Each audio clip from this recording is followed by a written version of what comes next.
नमस्कार दोस्तों, कैसे हैं आप लोग। ब्लैक स्वॉन इवेंट काफी न्यूज में निकल के आ रहा है। एक इंपॉर्टेंट इकोनॉमिक टर्म है और अक्सर कर कोविड 19 को एक ब्लैक स्वॉन इवेंट बोला जाता है, जबकि ब्लैक स्वॉन इवेंट नाम के इस टर्म के जो फाउंडर हैं वो इस बात पे बहुत नाराज होते हैं कि आप कोविड 19 को कैसे ब्लैक स्वॉन इवेंट बोल सकते हो। इंडिया के कंटेक्स्ट में ये ब्लैक स्वॉन इवेंट क्यों इंपॉर्टेंट हो जाता है? क्योंकि रिसेंटली ही आरबीआई के लेटेस्ट बुलेटिन में एक आर्टिकल छपा है। आर्टिकल का टाइटल है capital flows at risk India's experience. इसमें यह बताया गया है कि इंडिया के अंदर एक ब्लैक स्वॉन इवेंट आ सकता है। किस कंटेक्स्ट में? इंडिया के अंदर जो पोर्टफोलियो आउट इनफ्लोज आते हैं, जो फॉरेन पोर्टफोलियो इन्वेस्टमेंट आता है, ये एकदम से इंडिया से निकल के बाहर जा सकता है। देखिए, इंडिया के अंदर जो फॉरेन का पैसा आ रहा है, या तो वो उधार के फॉर्म में आएगा, उधार के अलावा इक्विटी के फॉर्म में आ सकता है, जिसको आप कभी कभी फॉरेन डायरेक्ट इन्वेस्टमेंट बोलते हो। जैसे कि आपको याद होगा कि फेसबुक ने रिलायंस जियो के 10% शेयर खरीदे थे पिछले साल, तो ये एक प्रकार की एफडीआई थी। सिमिलरली मान लो कि कोई बाहर की कंट्री आके इंडिया में पैसा लगा के कोई नया बिजनेस शुरू करती है, जिससे नई जॉब्स वगैरह क्रिएट कर होती हैं, वो भी एफडीआई कैटेगरी में आएगा। लेकिन एफपीआई क्या होता है? फॉरेन पोर्टफोलियो इन्वेस्टर्स क्या होता है? देखिए, ये वो इन्वेस्टर्स हैं जो कि इंडिया के स्टॉक मार्केट में इन्वेस्ट करते हैं, इंडिया के बॉन्ड मार्केट में इन्वेस्ट करते हैं, इंडिया के म्यूचुअल फंड्स में इन्वेस्ट करते हैं। और सीधे सीधे नहीं, इनडायरेक्टली इन्वेस्ट कर सकते हैं, सीधे सीधे इन्वेस्ट कर सकते हैं। बहुत से एवेन्यूज होते हैं बाहर के इन्वेस्टर्स के लिए इंडिया के मार्केट में इन्वेस्ट करने के लिए। बस आप समझ सकते हो कि एफडीआई और एफपीआई, ये दो तरीके से बाहर का पैसा इंडिया के अंदर आता है इक्विटी का।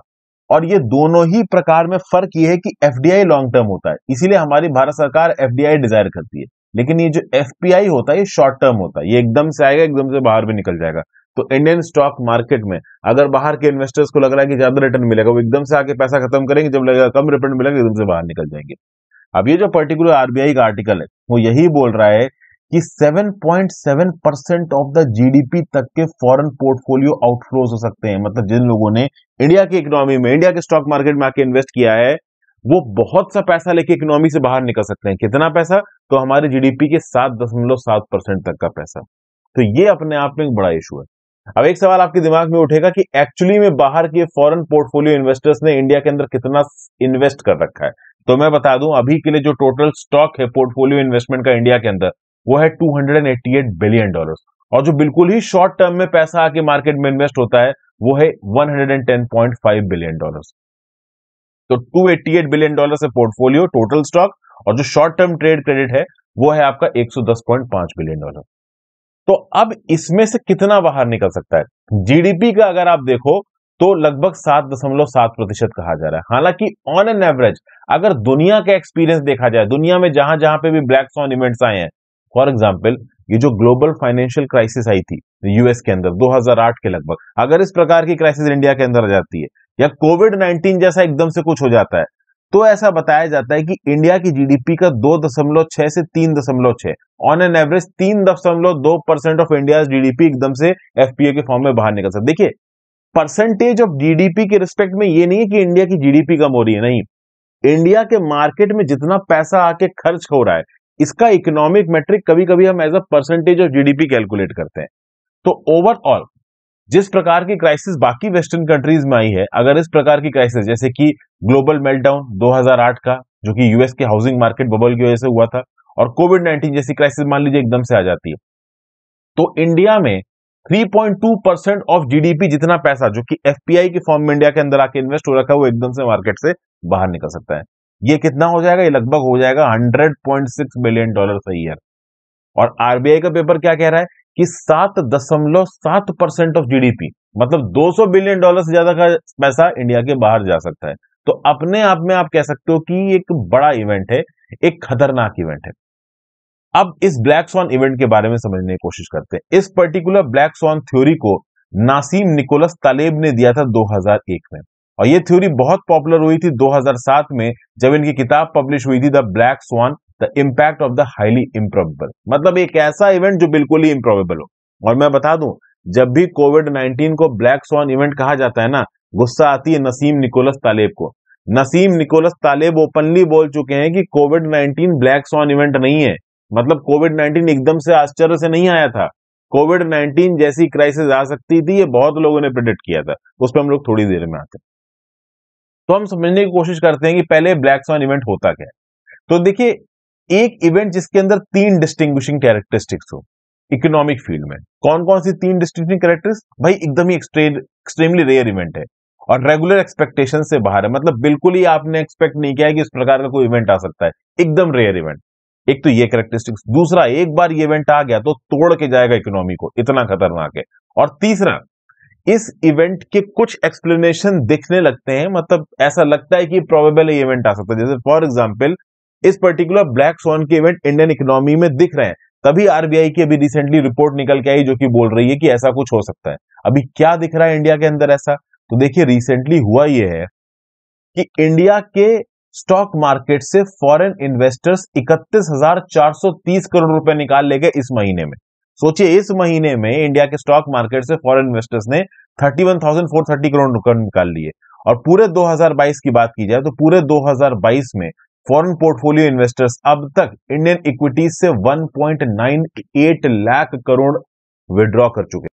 मतलब एक बड़ी क्वांटिटी में फॉरेन पोर्टफोलियो इन्वेस्टर्स का पैसा जो इंडियन इकोनॉमी में लगा था वो बाहर जा रहा है। तो इन सब सिग्नल्स को देखते हुए आरबीआई प्रेडिक्ट कर रही है कि हाँ भाई इंडिया के अंदर ब्लैक स्वॉन क्राइसिस आ गई।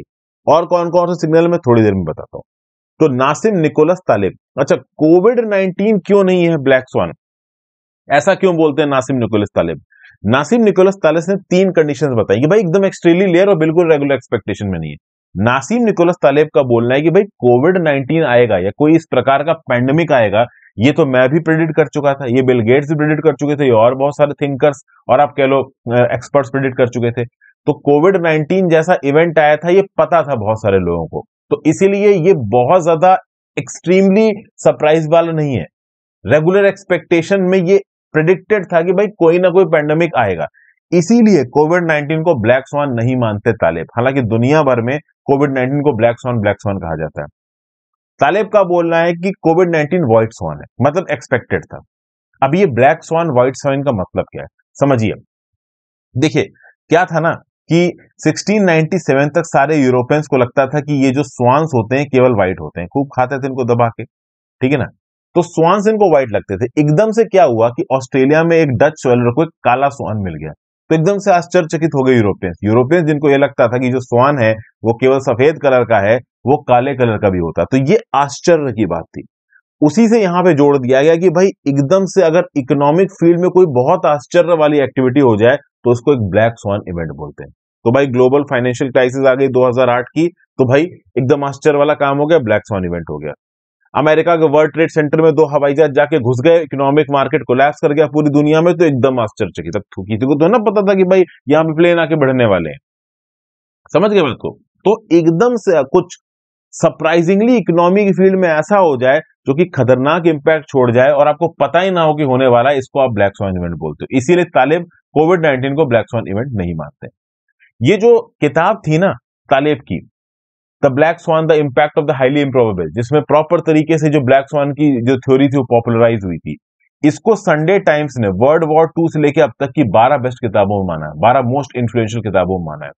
और इस किताब में तालिब ने यह बताया है कि भाई हम कैसे अपने आप को प्रिपेयर कर सकते हैं, हम कैसे स्ट्रेटजीज बना सकते हैं किसी ब्लैक स्वान इवेंट को टैकल करने के लिए। आई होप अब तक आपको ब्लैक स्वान इवेंट का मतलब समझ में आ गया होगा। ओवरऑल ये इंडिया के मार्केट में क्या इंपैक्ट डाल सकता है और इसने अभी तक कितना इंपैक्ट डाला है। 1990s के बाद ग्लोबल फाइनेंशियल क्राइसिस बहुत तेजी से बढ़ रही है, बहुत से मार्केट्स में मंदी देखी गई, कभी कभी फाइनेंशियल मेल्टडाउन आ जाता है। एक्सेस कैपिटलिस्टिक माइंडसेट अगर आप लेके चलोगे और मार्केट फोर्सेस पे चीजें छोड़ोगे तो कभी ना कभी चीजें गड़बड़ा सकती हैं। तो इकोनॉमिक फेलियर अगर एकदम सडन झटके से होता है किसी एक्टिविटी वजह से, तो उसको आप ब्लैक स्वान इवेंट के साथ कोरिलेट करते हो, ठीक है भाई। अब इस कंटेक्स्ट में इंडिया ब्लैक स्वान का शिकार क्यों बन रहा है आरबीआई के हिसाब से? जैसा कि मैंने बताया 31,430 करोड़ तो इसी महीने में और 1.98 लाख करोड़ 2022 में फॉरेन इन्वेस्टर्स निकाल के ले गए। इसकी वजह क्या है? एक तो वजह यह है कि भाई US federal reserve rate hike कर रहा है। आपको पता होना चाहिए जैसे इंडिया का रेपो रेट होता है तो जो उनका फेड रेट होता है इसको यूएस फेडरल रिजर्व ने हाइक किया। जब उन्होंने रेट हाइक किया तो इससे हुआ क्या कि मार्केट में लिक्विडिटी कम हुई। पहले जब रेट कम था मतलब यूएस की सरकार कम इंटरेस्ट रेट पे पैसा मार्केट में घुमा रही थी, तो बहुत सारे लोगों ने यूएस की सरकार फेडरल बैंक से पैसा उधार ले लिया और उसको दुनिया भर में इन्वेस्ट कर दिया। ऐसा बहुत सा पैसा इंडिया के स्टॉक मार्केट में ही पहुंचा। लेकिन जब यूएस ने फेडरल रिजर्व के रेट बढ़ाए तो अब उन्हीं पैसे पे ज्यादा इंटरेस्ट देना पड़ेगा जिन लोगों ने पैसा उठाया है फेडरल बैंक से यूएस की। तो वो क्या कर रहे हैं कि इंडिया की मार्केट से अपना पैसा वापस निकाल रहे हैं और जाके वापस दे दे रहे हैं फेडरल बैंक को यूएस के अंदर। तो इससे क्या हो रहा है कि इंडिया के मार्केट से पैसा बाहर निकल रहा है। क्यों? क्योंकि यूएस फेडरल रिजर्व जो पहले चीप इंटरेस्ट रेट पे पैसा बांट रहा था अब नहीं बांट रहा। दूसरा, इंडिया के अंदर इन्फ्लेशन बहुत ज्यादा है, तो ज्यादा इन्फ्लेशन होने के चलते इंडियन स्टॉक मार्केट्स में जो रिटर्न मिल रहा है इन्वेस्टर्स को वो कम मिल रहा है। तीसरा, इंडियन इक्विटीज की दाम बहुत ज्यादा बढ़े हुए हैं। आपको पता है कि पिछले कोरोना में 2 सालों में भले ही बाकी इकोनॉमी नीचे आई है, इंडियन स्टॉक मार्केट ऊपर गया। तो स्टॉक मार्केट इतना ज्यादा ऊपर गया कि जो इंडियन इक्विटीज है ना, इनकी वैल्यू हाई है। अब इंडियन इक्विटीज की वैल्यू इतनी ज्यादा हाई है कि उसमें इन्वेस्ट करके इन फॉरेन इन्वेस्टर्स को कुछ ज्यादा फायदा लग नहीं रहा। देखिए, जब किसी चीज के दाम कम होते हैं, उसके बढ़ने के दाम आप तब खरीदो तो फायदा होने के चांस है। जब ऑलरेडी चीज के दाम बढ़े हुए हैं तो फॉरेन इन्वेस्टर्स को लग रहा है कि और खरीद के ज्यादा रिटर्न मिलने वाला है, तो ज्यादा इंडियन इक्विटीज में वो खर्च नहीं कर रहे हैं। तो ये कुछ बहुत सारे रीजन है यहाँ पे जिसकी वजह से ब्लैक स्वॉन इवेंट को यहाँ पे प्रिडिक्ट कर रहा है कौन? आपका आरबीआई। और इस प्रकार के ब्लैक स्वॉन इवेंट्स यूएस में कब आते हैं? मान लीजिए यूएस प्रेसिडेंशियल इलेक्शन है, प्रेसिडेंशियल इलेक्शन में पता ही नहीं कौन जीतेगा, डेमोक्रेटिक जीतेगा, रिपब्लिकन जीतेगा, इन दोनों पार्टी में। अब डोनाल्ड ट्रंप आ जाएंगे, जो बाइडेन आ जाएंगे, ये कहां पता है। अब जैसे पता चलता है वैसे भाई इलेक्शन का मूड रिजल्ट बदल जाता है और उसके साथ साथ इकोनॉमी पे भी इंपैक्ट आता है। जैसे मैंने आपको पहले ही बताया कि 11 सितंबर 2001 को वर्ल्ड ये जो ट्विन टावर्स थे इनके ऊपर अटैक हो गया, ब्लैक स्वॉन इवेंट। भाई किसी को पता ही नहीं है कि ऐसा कुछ होगा, जब हुआ तो उसने खतरनाक इंपैक्ट डाल दिया पूरी दुनिया की इकोनॉमी के ऊपर। तो आई होप आपको ब्लैक स्वॉन इवेंट समझ में आ गया हो। और आरबीआई ने एक चेतावनी दी है कि इंडिया के अंदर ब्लैक स्वॉन इवेंट आ रहा है। किस प्रकार से? ये जो फॉरेन पोर्टफोलियो इन्वेस्टर्स हैं ये इंडिया से अपना पैसा लेके बाहर निकल रहे हैं। क्यों बाहर निकल रहे हैं, कितना पैसा लेके बाहर निकल रहे हैं, ये सब मैंने आपको बता दिया। कोविड-19 क्यों ब्लैक स्वॉन इवेंट नहीं है, ये भी मैंने आपको बता दिया। ये मैं नहीं बोल रहा हूं, ये खुद ब्लैक स्वॉन इवेंट जिसने टर्म कॉइन किया है तालिब, वो बोल रहे हैं। तो आई होप आपको कुछ ना कुछ यूजफुल यहाँ पे जानने को मिला हो दोस्तों। आई होप मजा आया हो इस लेक्चर में। इस प्रकार के लेक्चर्स और वीडियोस में आपके लिए लेके आता रहता हूँ। Black sworn event is quite important. ये किसी वन लाइनर में भी पूछा जा सकता है ऑब्जेक्टिव क्वेश्चंस में, और ये मेंस में भी पूछा जा सकता है, पीसीएस के एग्जाम में, या किसी मतलब यूपीएससी के एग्जाम के मेंस में, या किसी पीसीएस के एग्जाम के मेंस में भी पूछा जा सकता है। आप कहीं पे भी अगर सब्जेक्टिव पेपर दे रहे हैं तो ब्लैक स्वॉन इवेंट के बारे में इंफॉर्मेशन लिख सकते हैं। जब भी ब्लैक स्वॉन इवेंट के बारे में लिखिएगा तो इसके ऑथर का नाम जरूर लीजिएगा। कौन है इसके ऑथर ब्लैक स्वॉन इवेंट के? तो भाई ये हैं आपके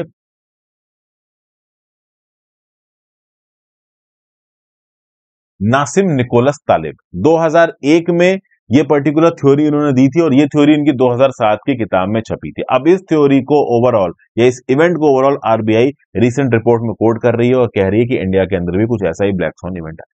thank you for watching friends. Video को लाइक और शेयर कर दीजिएगा, इंस्टाग्राम पे फॉलो कर लीजिएगा, टेलीग्राम ग्रुप ज्वाइन कर लीजिएगा। आई होप आपको लेक्चर्स में मजा आ रहा हो सके तो ज्वाइन बटन दबा के और सुपर थैंक्स का ऑप्शन दबा के हेल्प करें। Have a great day friends, goodbye, ध्यान रखिए अपना और पढ़ते लिखते रहिए।